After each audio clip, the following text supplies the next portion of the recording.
Okay, so back in 2000, there was this company called ToySmart.com. They were an online toy store. They were one of the first big e-commerces of the digital age. Amazon came out in the 90s, and so online shopping was this really, really big, new, novel idea. And so ToySmart.com decided to get in on the game. And so in 2000, they started their company. And they got a lot of traction. And then later on in the year, they were wildly successful in the beginning, and then they started to kind of crash towards the end. They filed for bankruptcy. And so then what they decided to do to make more money is they were like, wait, we can just sell everybody's information that has ever bought anything from our online store, which of course is super unethical and they can't really do that, but you signed away your rights whenever you click accept to the terms and agreements on their website. So they're like, okay, great, we can make a quick $3 billion by selling all of this information that we have from our website and from our customers. And so in 2000 that happened, and people got pretty freaked out about it. We were pretty mad that it happened. And so what happened then was that there was this huge surge of a bunch of internet privacy bills, things like the Child Protection Act of 2000 and the Internet Protection Act of 2000, things that were basically protecting customers and protecting consumers, online web users, from potentially having their information sold, right? Because that's a bad thing, and companies shouldn't be able to harvest your information and treat you like a fact in a book and sell it to another company so they can, do whatever they want with you. But anyway, all these bills came on the floor. About 12 bills came on the floor of Congress in the year 2000 after the scandal had happened. Then something really interesting happened. After 9/11 happened, all of those bills went away, and the Patriot Act was signed into law in 30 days. So who kind of can get the relevance of that just from me saying that? Okay, so I'm gonna break it down. Basically what happened is that when 9/11 happened, they got rid of all of these bills dealing with internet privacy.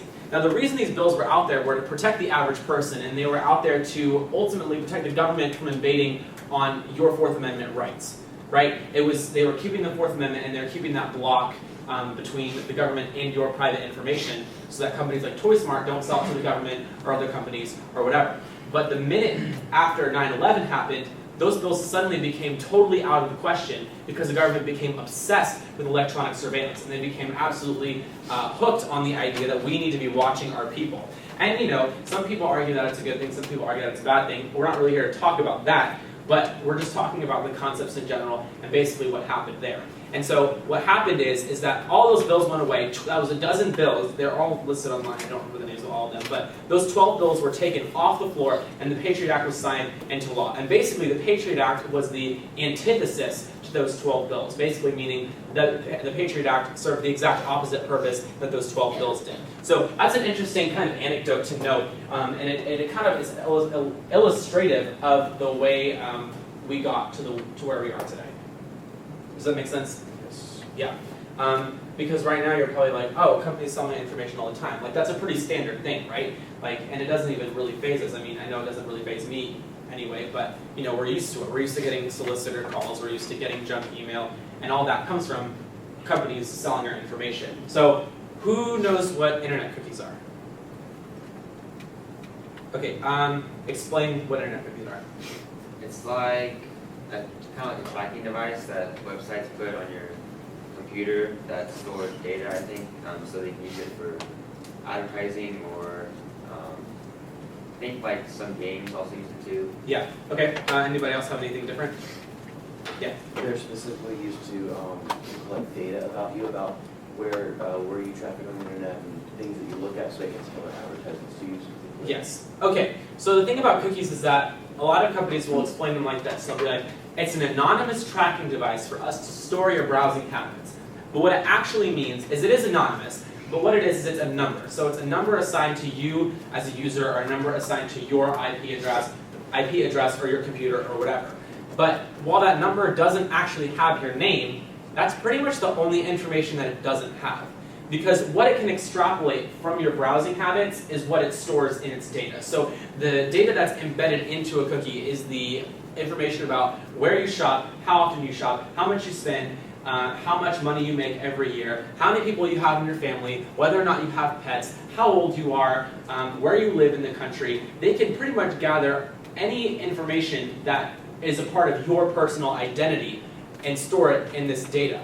But they write it off and justify it because, oh, it's only attached to a string of numbers. But what they found is that whenever cookies are accessible to pretty much anybody, and what they did is they did a test subject and they pulled one person's cookie identity, just a string of numbers, and used all the information they had logged in there to try and figure out who that person was. And they found them in like a half hour. Like, it didn't take long at all. And then there was a guy who also, he went on and downloaded all the data that Facebook stores about him, his cookies and stuff, you know, that relatively anonymous stuff, and he printed it all off, and it was like a stack of papers this big. I'm going to write a documentary on the board. It's a super great documentary. It can be a bit fear-mongering at times, in the sense that like some of it's like kind of dramatic, but it's pretty good. What was it called? I'm forgetting the exact name of it. It's on Netflix. I'll tell you in a minute.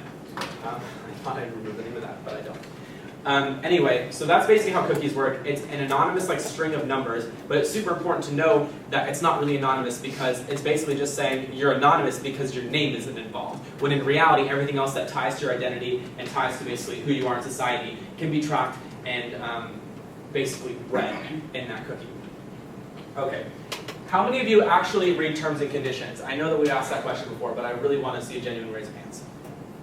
Okay, kind of. Yeah, I'll admit that I skim them a little bit myself. But anybody guess how many hours worth of terms and conditions we accept to every year? Every month, rather.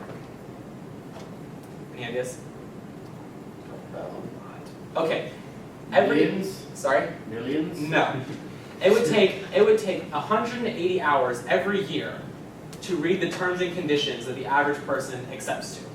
100, that's a month straight of reading of terms and conditions that you accept to every year. And I can guarantee that you don't even read 2 hours of that.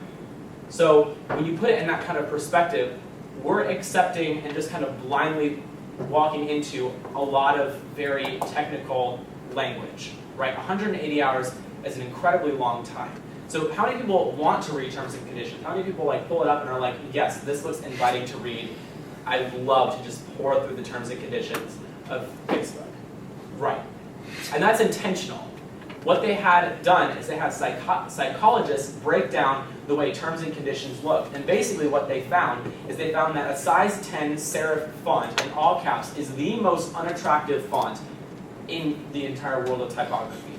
And basically what it does is it makes the terms and agreements look more like a texture and it looks abrasive rather than words. Because how many times do you, like, if you see a word, like, you can't help but read it, right? And like a lot of times you'll find yourself going on a rabbit trail where you like happen to randomly read the start of a paragraph and then like 2 hours later you're like, oh, I just read an entire Wikipedia page about, you know, wormholes on the internet. But yeah, exactly. But the thing about terms and agreements is that they're designed so that you don't even get hooked on the first word. They're designed to make it to where you don't even have the temptation to read it.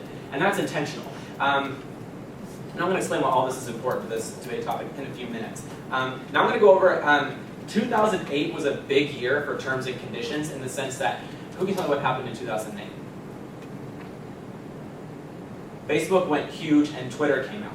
And so what happened was you had this mass push of social media and a mass use of social media by, you know, your average person. The iPhone came out in 2007, social media came out in 2008, so people were like dealing with information a lot differently. And so then what happened is these companies, these tech companies, decided to start changing their terms and agreements and changing their privacy policies. So I'm going to go over a couple of these about basically what exactly is in these terms and conditions. Twitter reserves the right to a worldwide, non-exclusive, royalty-free license with the right to sub-license your content. So who knows what that means?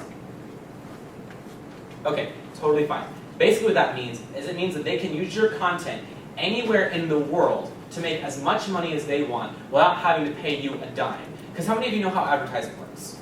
Or whenever a person is a product, or a person's product is used to advertise something, they get what's called royalties. So anytime you see like merchandise with One Direction on it, they're getting paid money off of that merchandise that's being sold, right? Because it's royalty based, because they're using their likeness, their content. However, anything you put on Twitter, again, you lose your right to that royalty.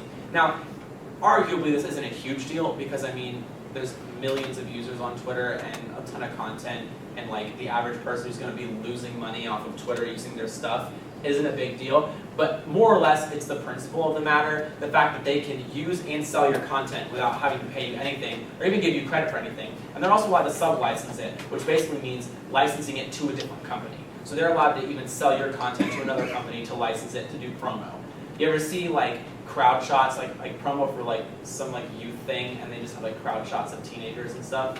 Those photos are basically just taken off of Twitter. They're sub-licensed from Twitter and they're just sold. So like if you're randomly walking around one day and you see like a picture of you in a crowd somewhere and you're like, hey, I definitely didn't sign off on that. Yeah, you did. You accepted the terms.